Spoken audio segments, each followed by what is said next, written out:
Hello, friend. Thanks for joining me for another book chat. Let's spend a few minutes in a dystopia.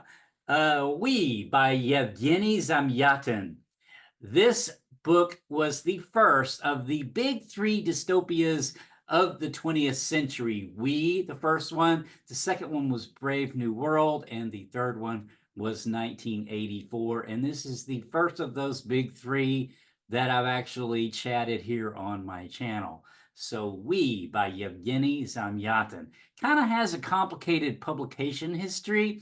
It was written and first, I think, appeared in 1921 in the Soviet Union. So this was really early Soviet Union, but it had a difficult time getting published, and then it didn't appear in English, I don't think, from what I remember reading about it until many years later. But it is nevertheless really a great dystopia, and like I said, the first of the big three greats of the 20th century. So what is this about? This is about the one state. The one state is this sort of city state where it's sort of a utopia that, sometimes the best dystopias are really meant to be utopias gone kind of off the rails, and that's what we have here. The one state is a state of we-ness. So it is a communal sort of environment.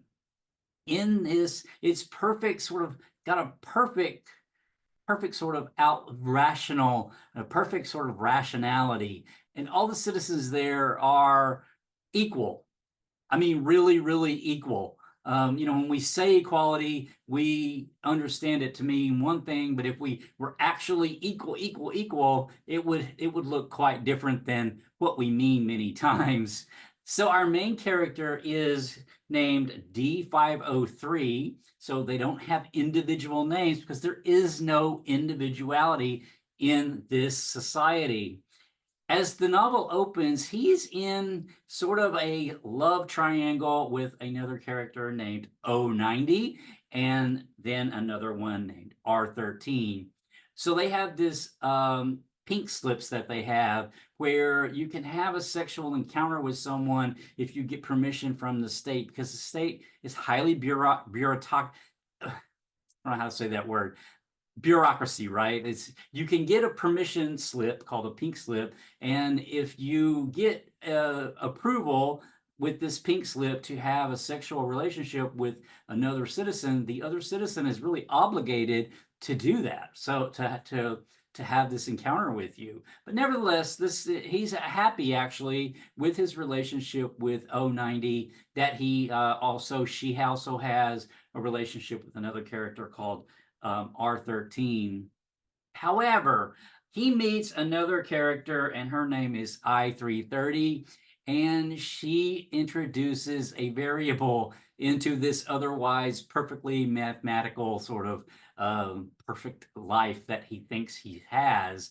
And she sort of upsets the balance. Now, he is a scientist, so he is working on what they call the integral. The integral is a spaceship that is going to go to a neighboring sort of, I guess, planet and colonize and sort of take the message of the one state, the gospel of the one state, to these people so that they can also live in the perfection of the one state. So that's his job when he meets I330. He notices right away that I330 has these unusual facial features. Like, she's got these little sharp teeth, and her eyebrows make a kind of X. This is, he's a mathematician, so an X is a variable, right? So I thought that was really interesting. The other sort of really cool thing about this is that there is a wall. So the rational, hyper-rational, actually, society of the one state is in this city-state, like I said, and then it's surrounded by this wall. And on the outside of this wall is nature. So there is no nature in the one state, in the city-state.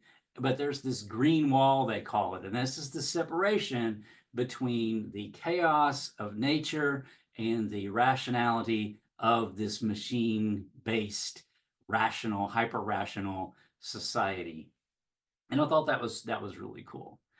I don't want to give away everything. If you want to hear more about a more in-depth discussion of this book, I have about an hour-long chat with my friend JP Pereira over on my other channel, and I will link to that chat down below if you want to hear more details, but I don't want to give away any spoilers in this particular chat and just keep this one sort of a little more concise.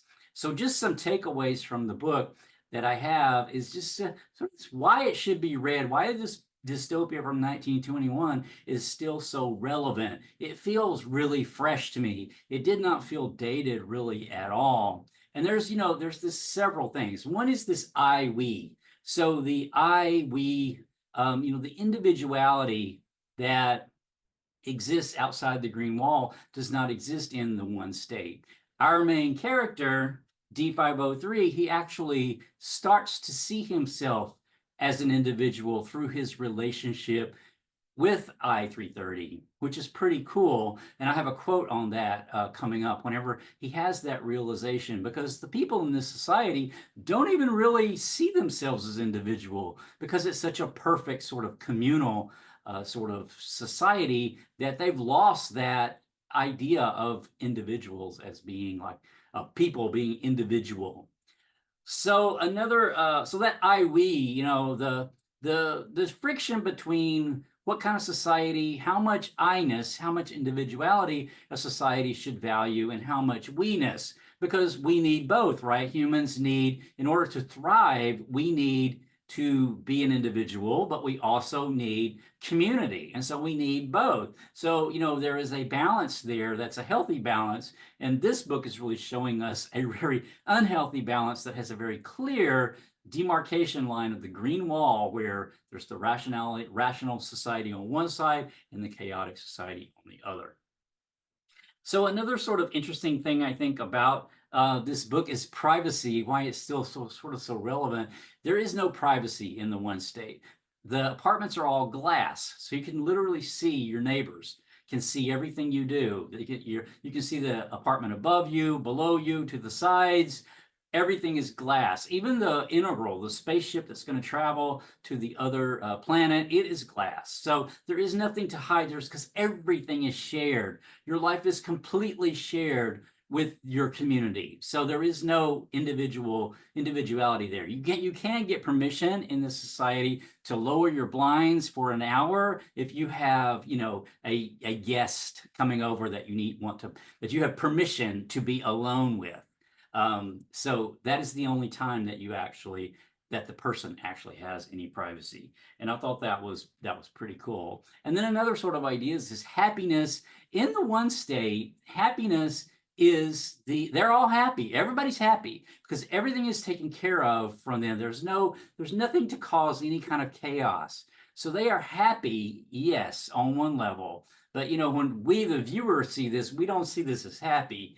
But they view happiness. So anything that would disturb that, they see as a negative. So happiness is the ultimate goal for them. So as long as they're comfortable and happy, they don't care.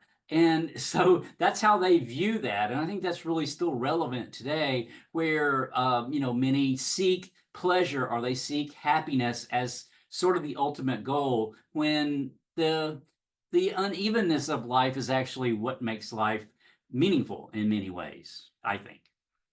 So another thing that I wanted to mention is AI. So there's a part of the book where D503 is telling I-330, like, why would you want to create a symphony? Because she's kind of a historian. She knows like the past. Because he says you could just crank this machine and it'll crank out a sonata for you. So that they think it's to go to the trouble of the pain of actually creation would detract from their happiness, right? And so they don't want to do that. So they're happy with just having an AI crank out a sonata and call it a day. There, we have a sonata, not taking into account that the meaning that the composer or actually the musicians playing it or anything could take from it. So I thought that was really interesting.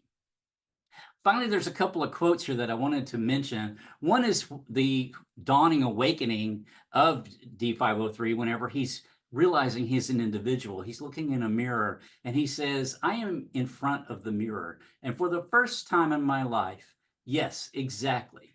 For the first time in my life, I see myself clearly, definitively, consciously. I see myself with astonishment, like some kind of him. I am him. He sees himself as a him, as a person, as an individual for the very first time. And I thought that was really cool. There's another quote here where he's talking about how, the rational, the green wall, the wall that separates. And it says, mankind ceased to be savage when we built the green wall. When we isolated our perfect machine world by means of the wall from the irrational, chaotic world of the trees, birds, animals. So that's, they feel like they have created the perfect, stable, happy society, which they have. But, we see that, of course, as a dystopia. All right, I think I will leave this particular chat there. If you do want to hear more about this book and a more detailed discussion with my friend JP Pereira, check out the video on my other channel down in the link. But my next chat is going to be, speaking of JP Pereira, the author of this collection of essays, The Game of All Games, Essays on Freedom, Love, and Other Dreams. And I will have a chat coming up on this soon. So until next time, take care.